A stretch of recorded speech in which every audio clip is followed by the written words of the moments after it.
A shoe store in Indianapolis, a ceramic shop in Terre Haute, a bridal shop in Wichita, an herbal medicine store outside Kansas City, another shoe store near St. Louis. All murder scenes.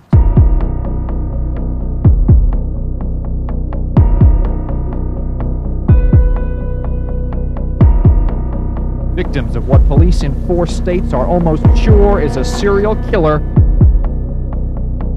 If we didn't take a good hard look at this case right now, it may not get done. There's no way I was going to go back there. Confronted by an armed man.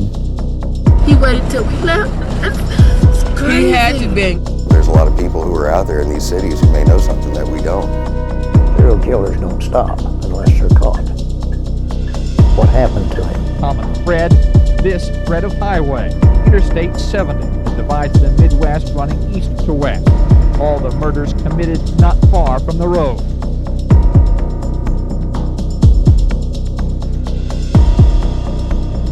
It's not a typical serial killer.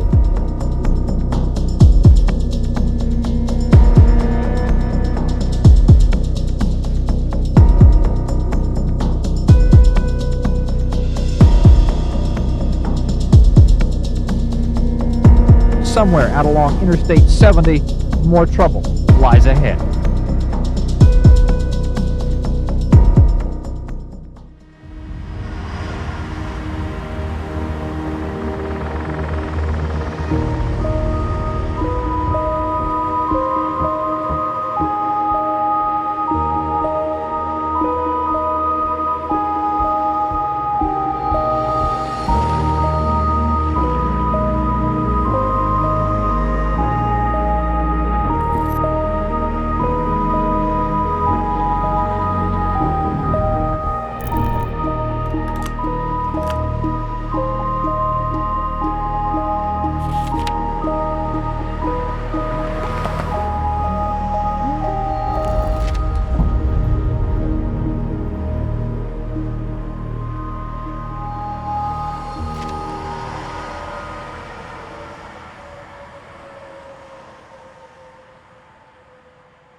Anyway, obviously everybody knows the first murder occurred in Indianapolis.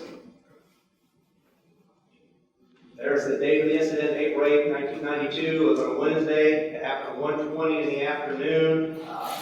It was a shoe store, and the MOs remained consistent throughout this investigation. I approached my chief, Chief Jinks, when I first got the position as captain over the investigative services, and I asked if it would be all right if I kind of started looking at the I-70 case a little bit on the side. And he told me, like, you know what, this is a case that needs to be re-examined, and if we're going to do it, we're going to do it right. So what I want you to do is, you know, get with these other investigators, see if we can come up with a mutual time, mutual location to where we can all sit down, re-examine this stuff, and see what we need to do to come to a conclusion.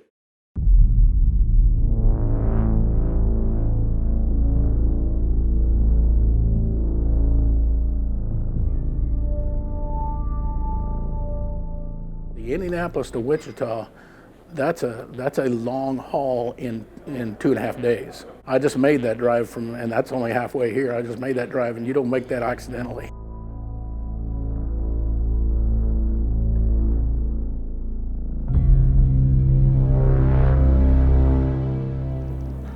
That gives you an idea that travel might have been part of this person's life.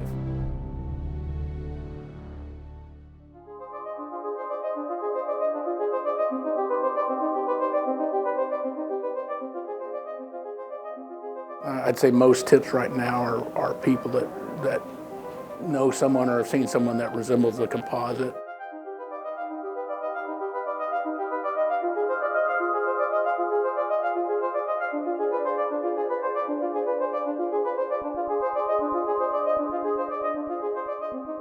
Well, we already had thousands of names. Mostly, the majority of those names are people who would have had an opportunity to commit these crimes.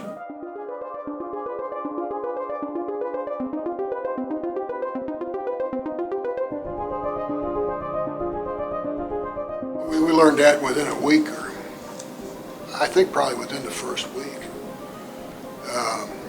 We were seeing messages on the teleprinter system. We've got a case that looks like this, and we've got this kind of ballistics evidence at the crime scene. When those matched, we said, yeah, these are all the same guy. And eventually, within a very short time, we knew that all the ballistics from all the scenes matched. But that was very, very early. We knew that right away.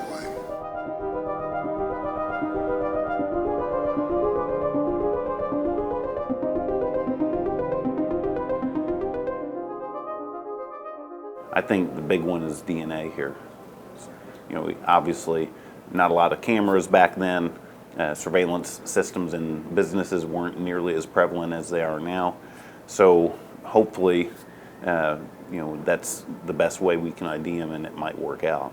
30 years ago, the testing that they were doing just was much more limited than what it is now. Now they have ways to actually test more of that. Things that they may not have been able to extract DNA from before, they can now actually extract that. We are able to get what we call touch DNA or handler DNA off of objects that we previously would not have been able to do in, let's say, necessarily 1992.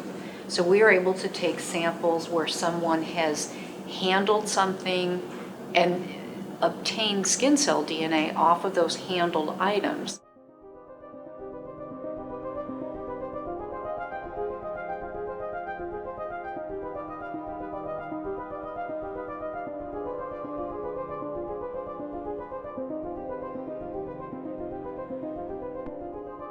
I'm hoping that the sharing of information will allow us to get closer to getting some resolution. Got this cold case that's going on 30 years old.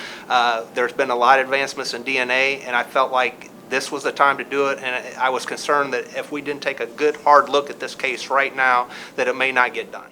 We want to get justice for the victims' families, and so hopefully in our collective agencies getting together one more time to kind of go over what's been done investigatively with the different agencies. Maybe we can come up with a new strategy, make use of some new technology, something to give us some additional leads to be able to follow up on. The word closure is a little too overused. There is, those victims to those people are locked in time, frozen in time.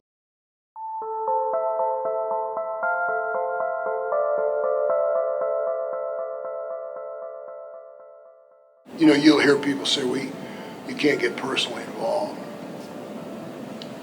And that's true. It's almost like a left brain, right brain thing, The left side of your brain is the professional side, just for the sake of argument. And you don't bring any emotion in there. You've got to be dispassionate. You've got to, in your judgments about the evidence and your evaluation of the witnesses and the evidence, and when you bring your training and your experience to bear, you don't bring any emotion into that. You can't do that. But your right brain is your personal side, and if you can work on a case like this and not get personally involved, what the hell is wrong with you? I don't want you working for me.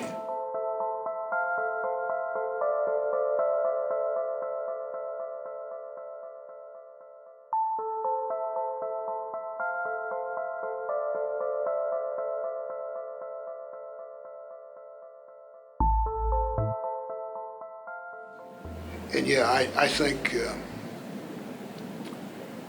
I think we're going to get it this time. All we need is a name. If we get the name, we can put the case on the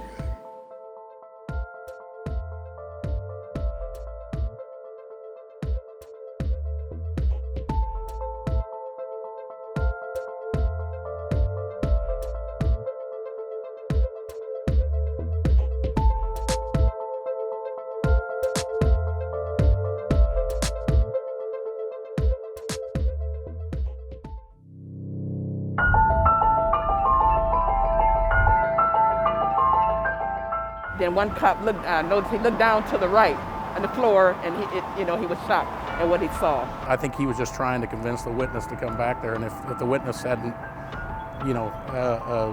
just kind of had a sense that that was not a good thing to do, I think there'd have been no reason to let him live. When you say horrible, that's an understatement. I imagine the shock and surprise overcome both of them. I'm not sure he knew, when he was going to kill next. I think this guy's out there. It's just a matter of getting the information we need, because we need something to work with. So as a lead detective on a case, you have ownership of that case. That's something that goes with you. I hope he's still alive, because I want to see him be punished severely. Not if he's caught, but when he is caught. She's gone. All we have is memories.